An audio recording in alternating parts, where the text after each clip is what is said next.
My lovely car. My name is Alex Harper, and I'm 21 years old. Back home in Seattle, where the rain never quits and the coffee's stronger than your regrets, I was just another kid scraping by on barista wages and dreams of something bigger. But London was the siren call I'd ignored for too long. One rainy afternoon in my sophomore year at community college, I watched a documentary on the BBC about the city's underground music scene, grimy pubs in Camden, fog-shrouded alleys in Soho, the kind of chaos that makes your heart race. That's when I knew I had to go. Pack up, cross the Atlantic, and chase whatever the hell was waiting for me. The problem, getting there wasn't the issue. My folks had socked away enough for a one-way ticket and a semester abroad at some artsy university in Bloomsbury. No, the real hitch was leaving everything behind. Or almost everything. See, I had this car. Not just any car. My lovely car. A 1967 Ford Mustang convertible, cherry red with white racing stripes, the kind of beast that turns heads and growls like it's got a personal grudge against the world. Grandpa left it to me when he passed, back when I was 16 and barely tall enough to see over the dash without stacking pillows. "Drive it like you stole it, kid," he'd said, handing over the keys with a wink. I did. God, did I ever. Shipping her across the ocean cost more than my tuition, but I couldn't leave her behind. Not Rosie, that's what I named her, after my grandma, who swore she could have outrun the cops in her prime. So, there we were, me and Rosie, docking in Southampton on a drizzly September morning in 2024. The customs bloke raised an eyebrow at the paperwork, American left-hand drive. "You'll be a menace on these roads, mate," but after a bit of haggling and a promise to stick to the suburbs, they let us through. I slid into the leather seat, fired up the engine, and roared out toward London, top down despite the mist, feeling like a cowboy in a John Wayne flick. Except cowboys don't have to learn to drive on the wrong damn side.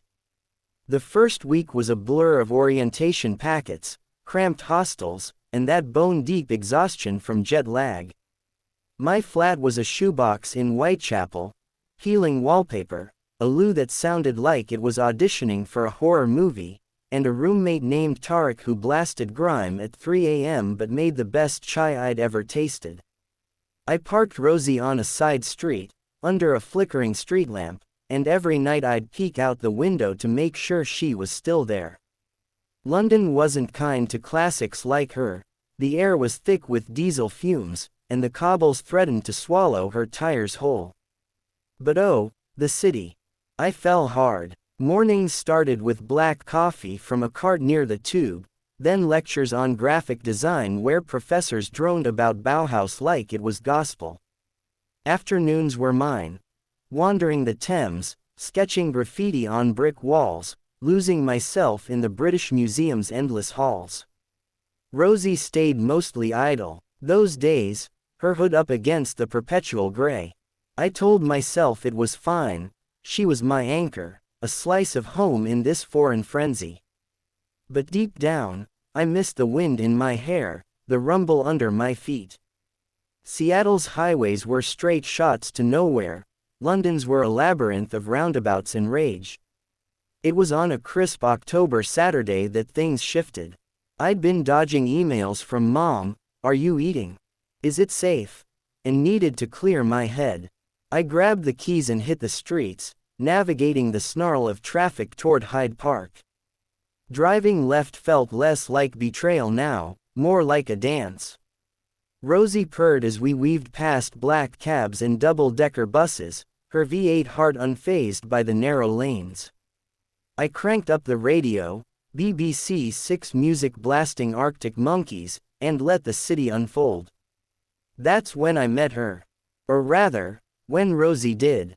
I was idling at a light near Kensington Gardens when a girl on a battered Vespa zipped up beside me. She had choppy black hair under a helmet, freckles like constellations across her nose, and a leather jacket that screamed, trouble in the best way. Our eyes met through the open window, and she grinned, nodding at the Mustang. Bloody hell, that's a proper muscle car. You Yanks and your toys. I laughed, caught off guard. She's more than a toy. She's family. Name's Rosie. I'm Alex. Ella, she said, killing the Vespa's engine. The light turned green, but neither of us budged. Fancy a spin. Bet she handles these twisties better than my two-wheeler.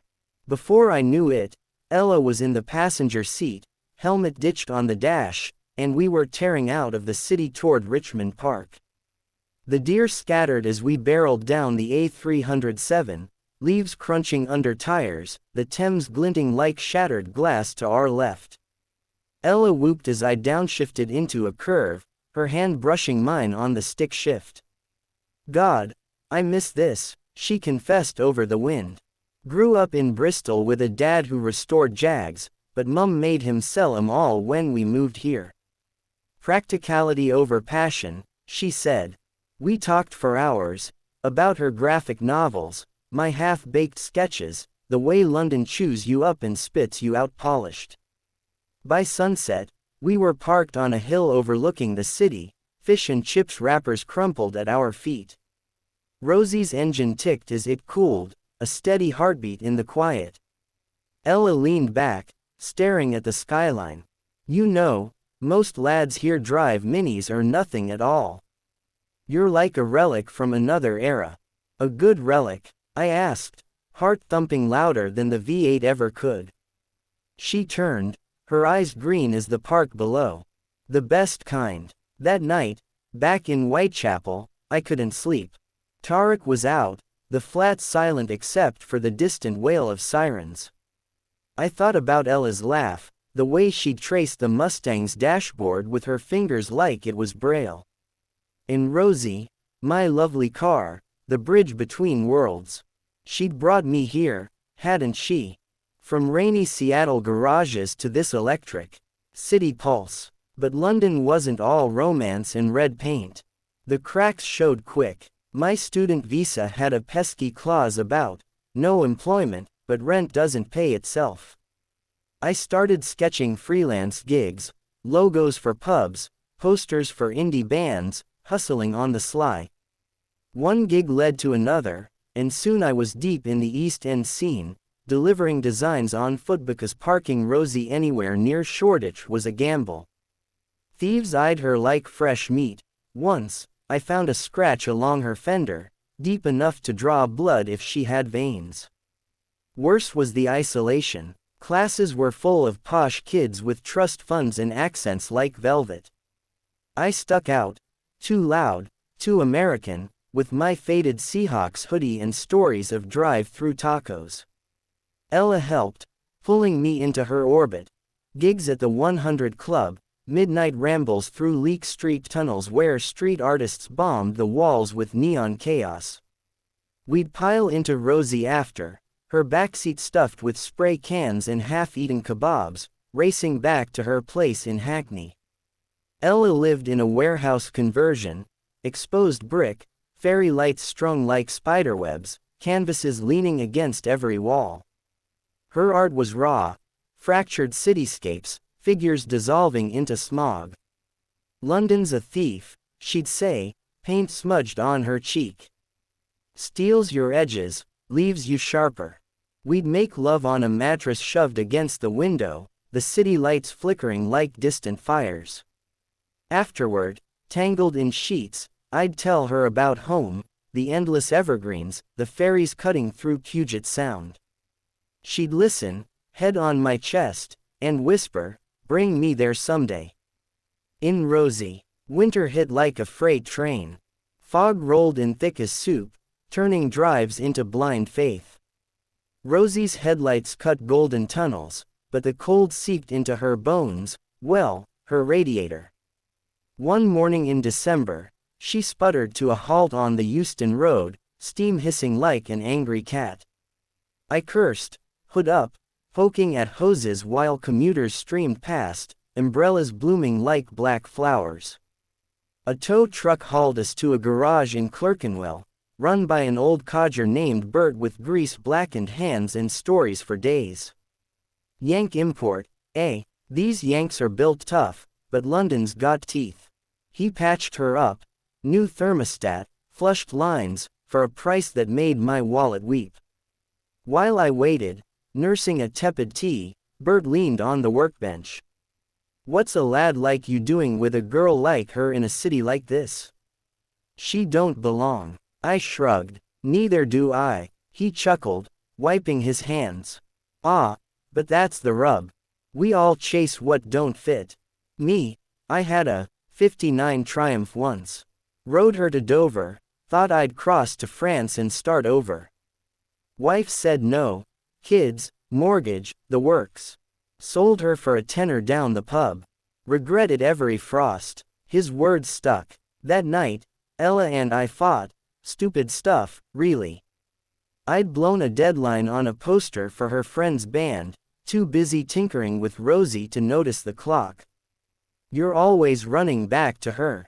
She snapped, gesturing at the window where the Mustang slept under frost. Like she's the only thing keeping you here. I fired back. She's the only thing I brought from home. You think this is easy? Uprooting everything for what?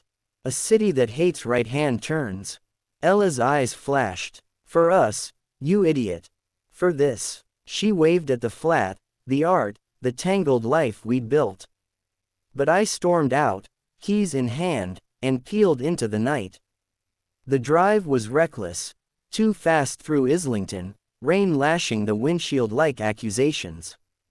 I ended up at the Thames, parking near Tower Bridge, the lights fracturing on the black water. Rosie idled, her dashboard glow casting shadows on my face. I thought about Grandpa, how he'd nursed her through a rebuild in '05, hands steady as a surgeon's. Cars teach you loyalty, Alex. They break down, you fix 'em. People, they're trickier. He was right. I'd been treating Rosie like a shield, not a bridge. Hiding behind her rumble when London got too loud, too foreign. But Ella, she was the real adventure. Messy, alive, pulling me toward edges I'd never known. I drove back at dawn, the city stirring like a beast from sleep. Ella's flat was dark, but her Vespa was there. I knocked, heart in my throat, until she opened the door in an oversized jumper, hair a wild halo. Brought reinforcements, I said, holding up greasy paper bags from the all-night chippy.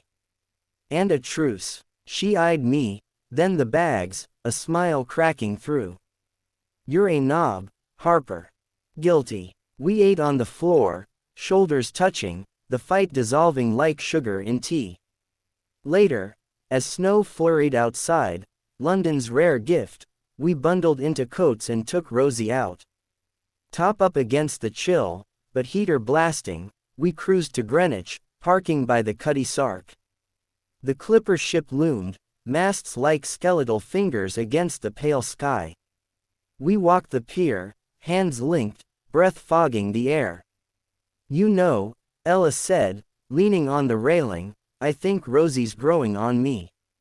Like a weird pet, I pulled her close. She's family. You're family now. Spring thawed us out. My designs started selling.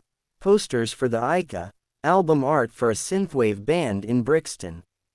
Ella's graphic novel got picked up by a small press. We celebrated with a road trip, Rosie loaded with tents and vinyl.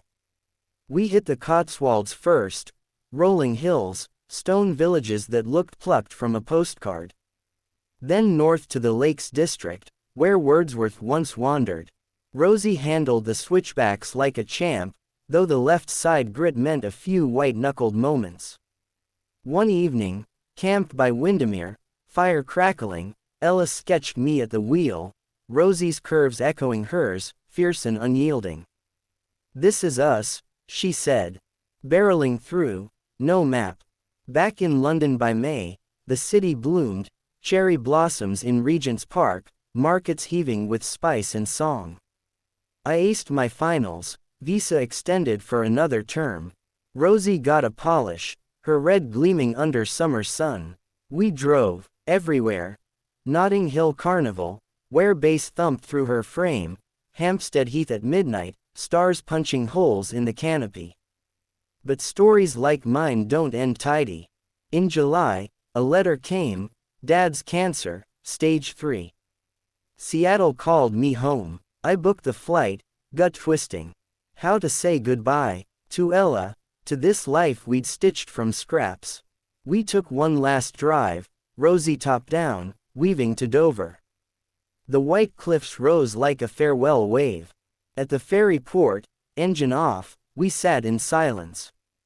Come back, she whispered.